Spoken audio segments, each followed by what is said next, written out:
For security matter, we don't begin recruit forest police to take fight, pursue these Tifitifi Jankoriko people from Edo. Governor Edo-Obaseki na talk this one. Governor Edo-Obaseki don't do emergency security meeting with traditional heads and other security stakeholders for the 7 local governments for inside Edo South Senatorial District.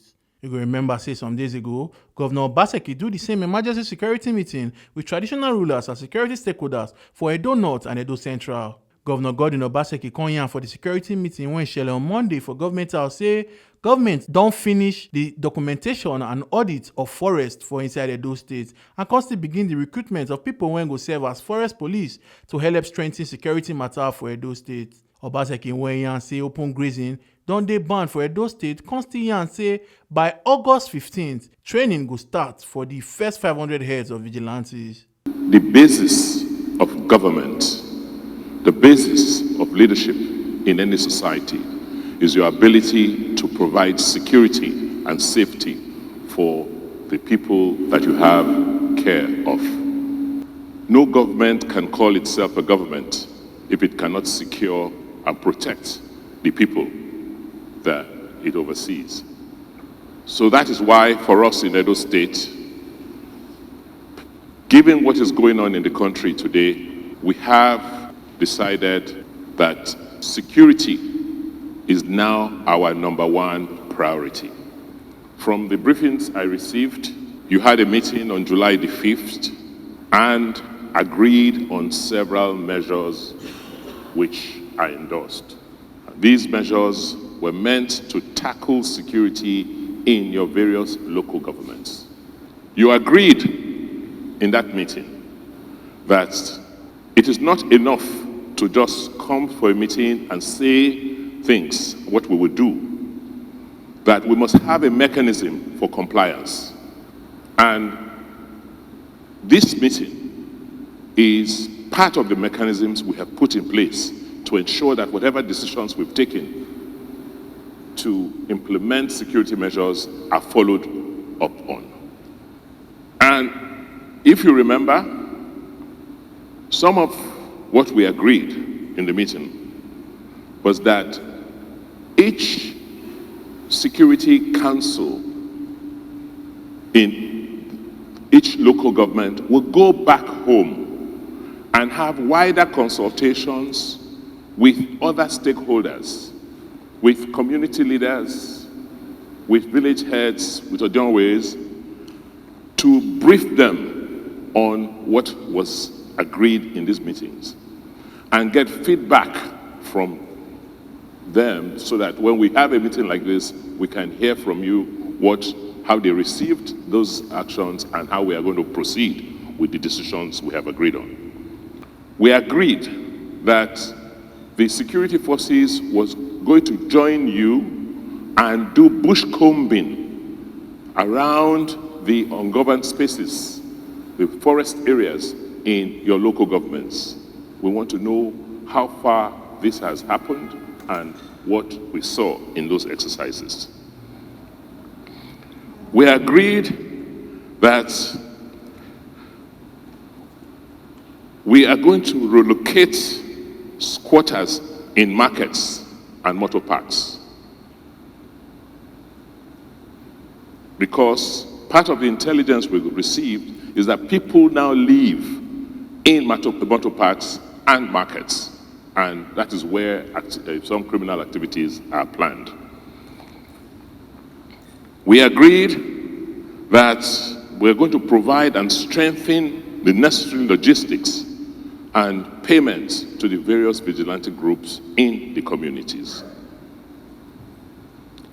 We agreed that the factions among the various hunter groups will be reconciled so that there's harmony with the various associations of hunters.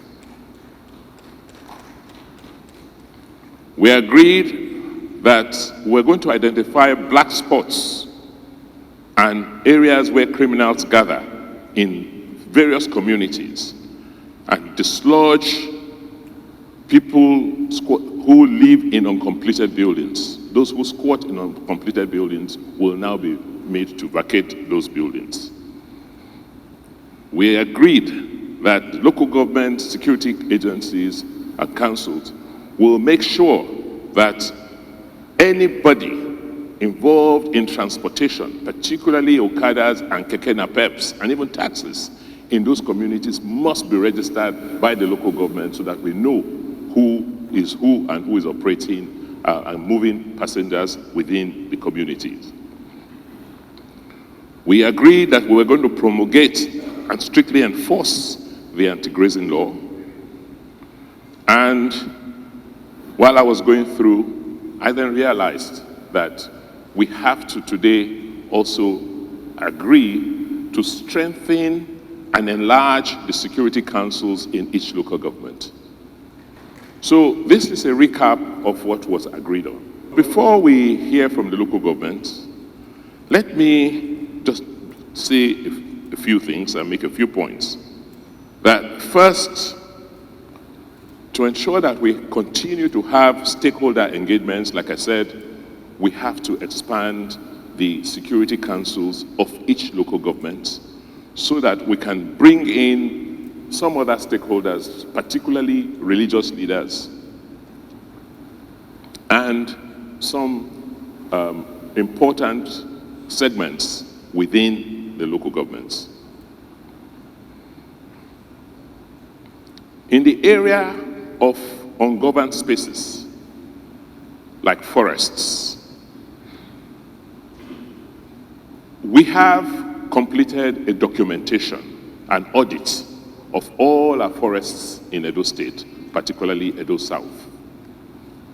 We have done a flyover of all our forests. As we speak, we have set up a new forestry commission and updated our forestry laws that have not been updated in more than 50 years. And part of the provisions of the law is that we will now re-energize the institution of forest guards. We are currently in discussions with the Federal Ministry of Environment and some other stakeholders to begin recruiting and training the first set of the new forest police, as we would call them, to support the activities of all the other security agencies. In terms of squatters in markets, we are going to enforce the local government laws, which stipulates that the local governments are the only ones entitled to register markets and shut down illegal markets. So the local governments will, by the next meeting, give us a list of every premises that have registered and approved to be markets. And any place where trading is occurring today that has not been registered by the local governments will be immediately closed down.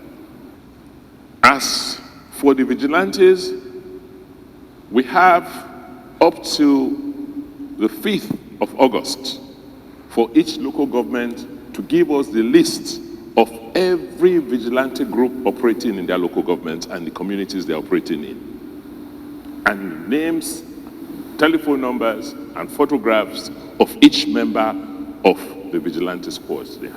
They will be profiled by the security agencies, and by the 15th of August, the first 500 heads of these vigilante groups will resume for training at the Nigerian Police Training School in Ogida Barracks.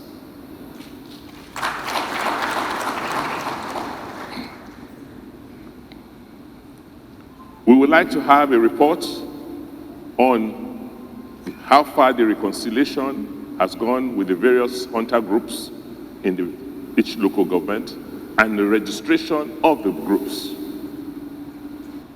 Lastly, we also, by the 15th of August, we want to have a list from the local governments of every person and associations that have been registered as motorbike riders, keke napep riders, and taxi drivers in those local governments. We must know them, have their particulars, have the registration of the vehicles they are using, have their photographs so that we can profile them, and if there is any incident, we know where to start from. The final note is that the Edo State government is going to be launching before the end of September the Edo State Residency Identity Card. And every resident of Edo State must have that card. That card is linked to the NIMSI, the National Identity Card Scheme of the country. So for those who already have national identity cards, it will be linked to that identity. And for those who don't have, we will use the process to also give you your own national identity card. We have started a pilot with the schools. We're registering school children and their parents so that going forward, you cannot engage with government without us knowing who you are. You cannot register children in schools. You cannot receive services from hospitals.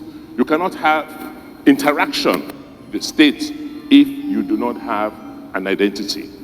Because the first thing about security is you must know who you are securing. So we'll ensure as a priority that this scheme is launched, and by the grace of God, before we leave office, the 5 or 6 million residents of Edo State must be identified, and we must know them. And the last issue I want to discuss is to formally inform you that I have signed into law the Edo State prohibition of open grazing of cattle and other livestock.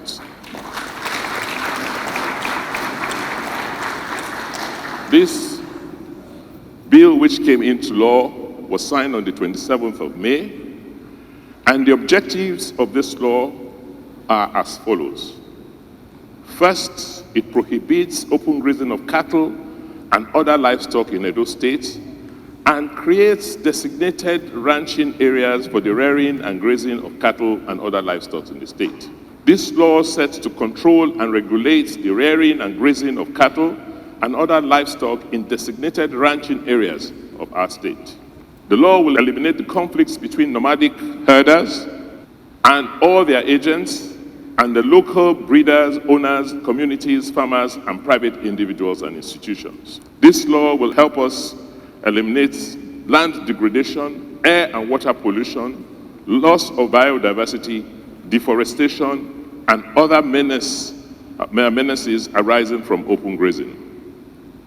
It will help us create a conducive environment for large-scale crop production, while to promote modern techniques of animal husbandry through the creation of ranching areas. The promotion of jobs and investment opportunities in cattle and other livestock farming will also be a benefit from this law. To prevent the destruction of crops, community ponds, and properties by cattle and other livestock owners and agents who graze openly. It will prevent, control, and manage the spread of diseases and enhance a high and healthy breed of cattle and other livestock. It will help us promote international best practices in dairy and beef production, and will reduce the incidence of road accidents caused by open rearing and grazing of livestock. It will ensure security in the ranching areas and good relationship between herders, owners of cattle, and local communities and individuals. To implement this law, the law itself provides for a cattle and livestock control committee. This is the committee that will give effect to this law. And this committee has been structured to include wide participation by the various communities. The committee shall be chaired by a retired security personnel who should not be below the rank of major or its equivalent in all the other security agencies. The committee will have a representative of the governor on security matters. It will have the state chairman of the vigilante groups and 3 representatives of Edo State vigilante groups selected from the 3 senatorial districts. It will have the Permanent Secretary and Solicitor General, Justice, Permanent Secretary Agriculture, a representative of the Commissioner of Police, a representative of the DSS, a representative of the Nigerian Security Defense Corps, a representative of the State Chairman of the Nigerian Legion of Ex-Servicemen. The Secretary will be a State Council, not below the rank of Chief State Council. 3 chairmen of local government councils representing each senatorial district will be on the committee. One representative each of the traditional rulers from the 3 senatorial districts of the state will be represented. 2 representatives of a registered cattle and other livestock farmers association in the state will be members. And 3 community youth leaders selected from the 3 senatorial districts of the state will also be members. And the governor can also appoint any other person he deems fit that will contribute to this committee.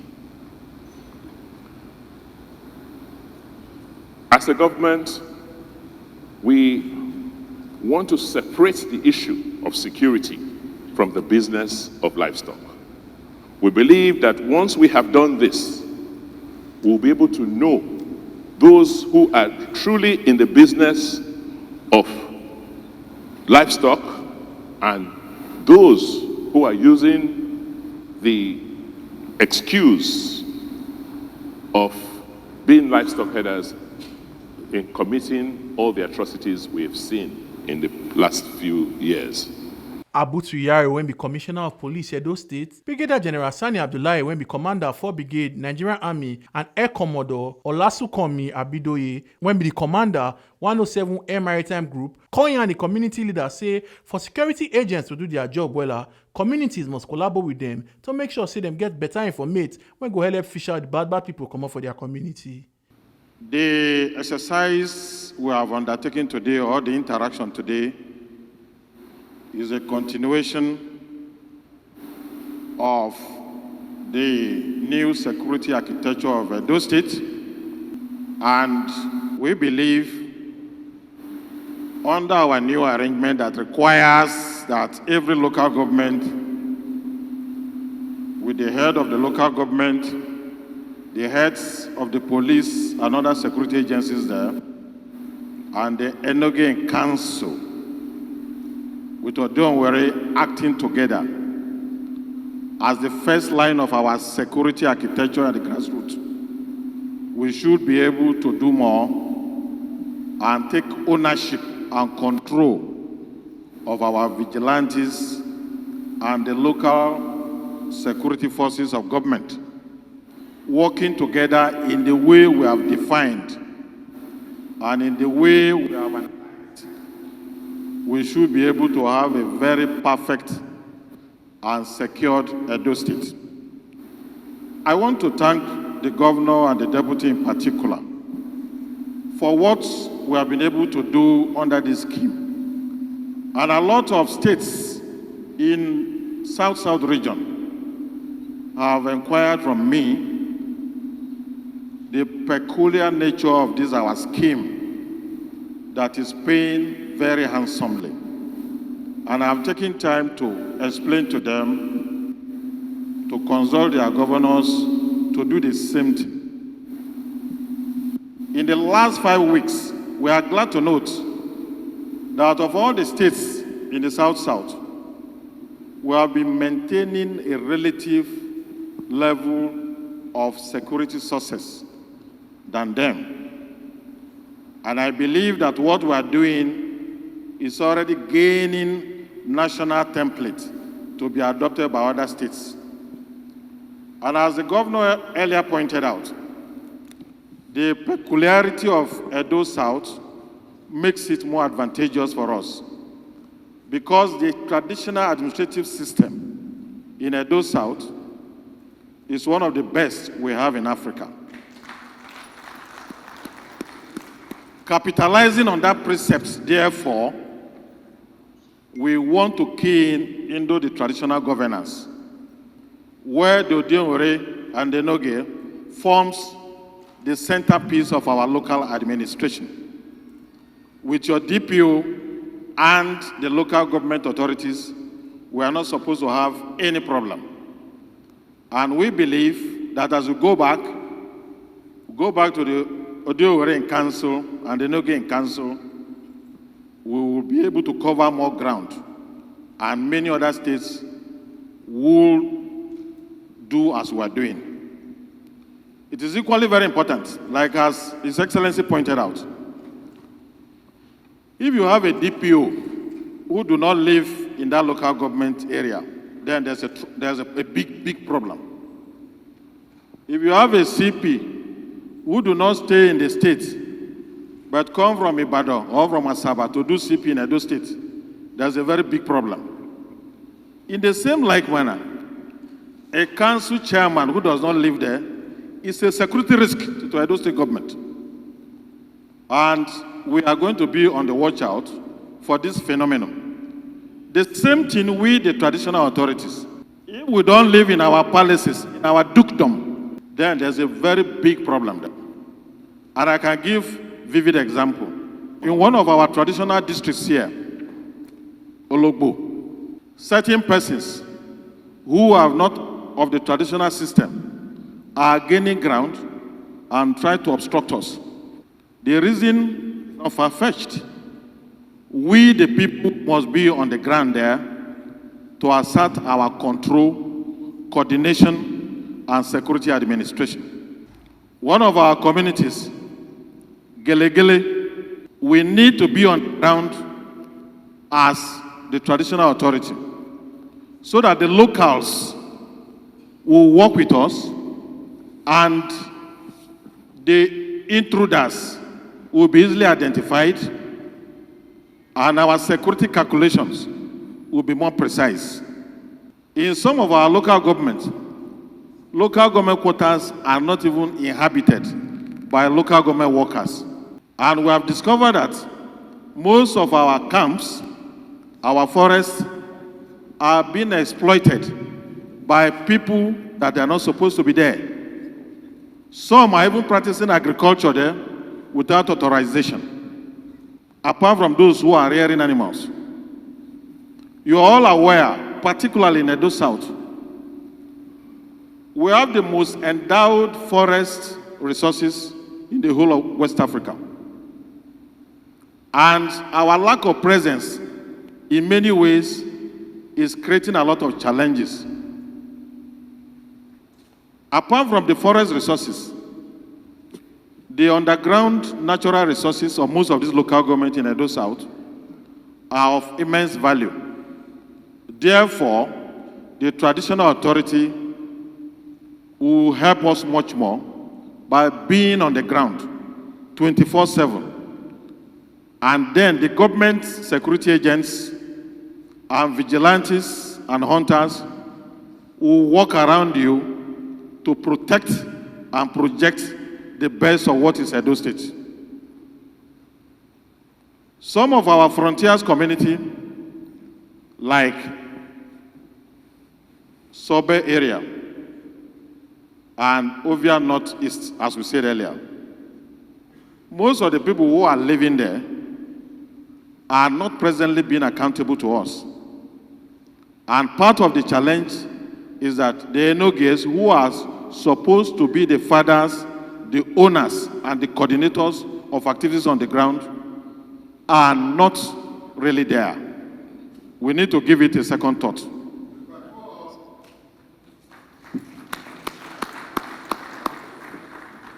Under our new security arrangement, we are putting measures to ensure that regular feedback comes back to the state government. Feedback in respect of the government security forces who are not on the ground or who are on the ground, the government administrators of local government heads who are on the ground or not on the ground, and the traditional administrators who are on the ground or not on the ground. Because your being there can define the presence of Edo State government and enhance our security. And your not being there will give the government a new thinking on what to do in order to register our presence there. In Orio 1 local government, we have a very big or vast border with Delta states. But as I speak, most of our farms there are practically being overtaken or being taken over by people from the neighboring states, for which we don't have control.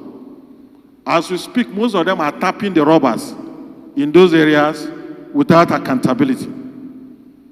As we speak, most of them are setting up villages that are even struggling for recognition by oil prospecting or oil drilling companies. It's a very big assignment for we, the traditional authorities. Let's go back, we register our presence much more, we coordinate the security, and challenges you are experiencing there, you transmit it to the state government, then we are going to wield a very big stick in ensuring that all territories of Edo State, all resources of Edo State are protected and delivered to Edo people. The need for this gathering, just like His Excellency has earlier mentioned, we had gone through 2 senatorial districts, and this being the 3rd. And all this is to address, with a view to address the security situation within Edo State. But I must say here that the concept of security does not just lie on the security agencies. The security agencies are just one component of the overall structure. But then, what do we have on ground? The traditional institutions and the communities who are supposed to be first responders. And this brings to fore the need for human intelligence. Because without human intelligence, we will continue to witness these security challenges. Human intelligence provides us with credible and actionable information for us to carry out our assigned roles. Today, as we leverage on the Chief of Army Staff's vision, I'm here to guarantee you that the Nigerian Army is poised to carry out its roles in providing the needed socio-economic environment for everybody to carry out his normal activities. And if I may also take you back like a month, the Canadian Embassy released a travel advisory, and when it came to the security aspect of its travel advisory, Edo State was not mentioned. Why? Because today, Edo State, in conjunction with the Edo people, have come to realize the need for security. And with this, the Nigerian Army, and not just the Nigerian Army, but other security agencies, we stand firmly behind the Edo State government and the good people of Edo State. I would like to put emphasis on what the governor has been saying. That is, for us to take charge of our locality. There are a lot of things that the security forces of the state could bring to bear, which is at the command of His Excellency. One of it is the power of the Air Force. Now, the Air Force sees everything. We are up there, we see everyone. But apart from seeing you, at the behest of His Excellency, we can strike. But how do we strike when we do not know those we are striking? If you don't take charge and know those who are in your community and help us to know them, we might end up striking you. which is why His Excellency has always held us back not to strike, not as if we do not see. The ungoverned spaces are not really ungoverned. It is our land. If only you can tell us, register these people, and let us have some semblance of order in all these areas, then the power of the states can be brought to bear to actually bring security to everyone. Until this is done, the Air Force cannot come and strike. We are seeing and we are reporting to the states. It's not as if His Excellency is speaking from the position of strength, knowing all these things. And that's why he has kept on hammering on you taking charge of your locality. Let us know those who are legally there. And this laudable effort of the government of registering the indigents is going to go a long way to help us to know those who are for us and those who are against us. We have to move beyond this stereotyping. We think everybody is Fulani and all this things. That's what His Excellency is saying. We know the people.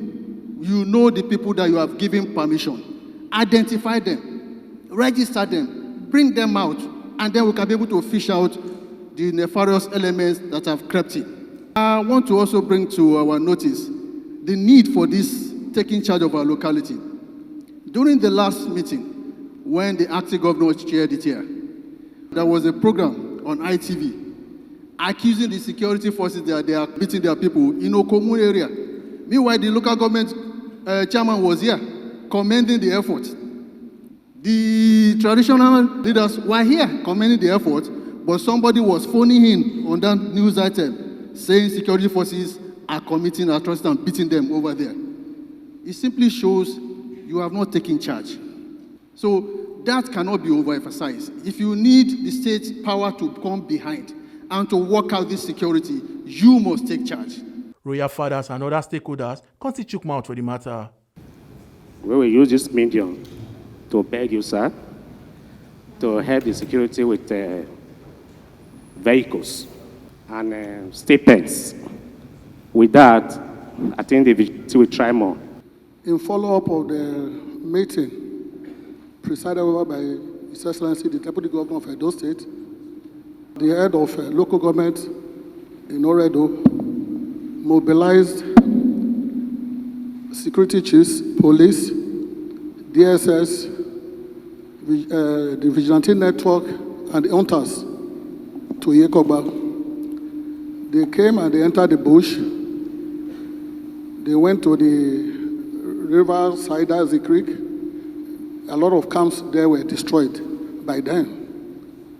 But one thing I observed is that, apart from the police, what the hunters and the vigilante security network were holding is not strong enough to combat crime. So I will use this medium to appeal to Your Excellency if we can, do something about that, because they were there for about 5 days. From, Yekoba is very big. They went up to Okwa. That's the boundary between Edo and Delta. So, and I want to use this opportunity to appeal to you, sir, so that this exercise can continue, say every month or twice in a month, so that these people will not come back again and build their camp there. Though the Oga chairman tried by clearing that area at that very time, but we need to, do something about it so that the forest can be seen the river, and so that these people cannot come back.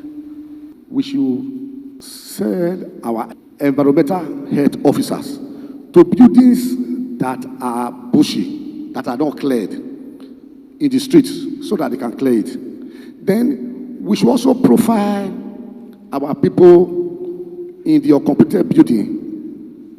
Then more especially the Etete layout, the so-called Abuja quarter. We have the gate men. These gate men, they are faceless people. The DPOs advise that we should profile them, and payment should be made to their bank account. By the time they now see that you are making payment to the bank account, they will bring their BVN, they will bring their passport to go and register in the bank. So they now know that we are tracking on them.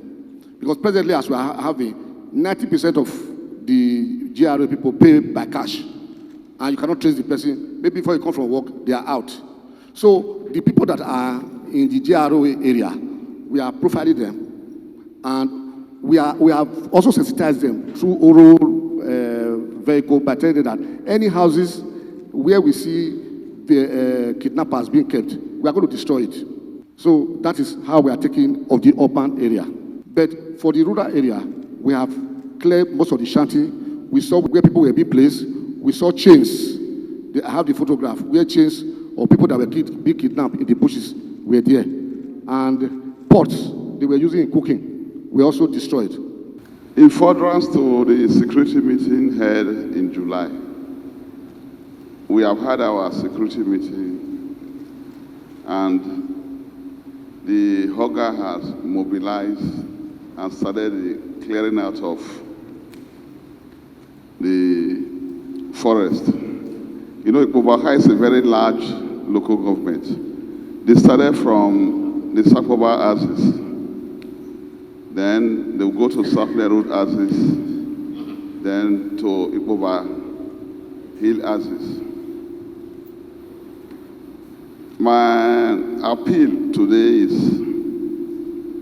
the issue of our local vigilante from various communities.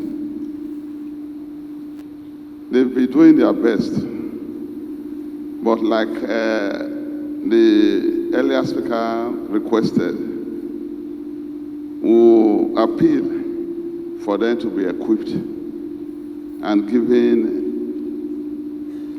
things that they will need, especially vehicle, so that they'll be able to move effectively and patrol effectively.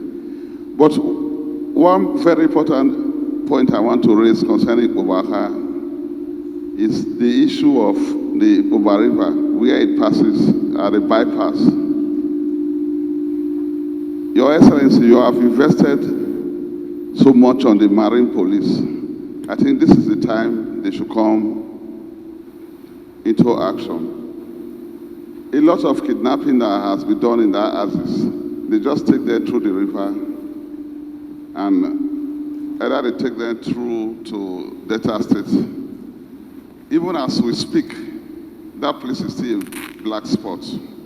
So our appeal is not just for the Marine Police to be at Ologo.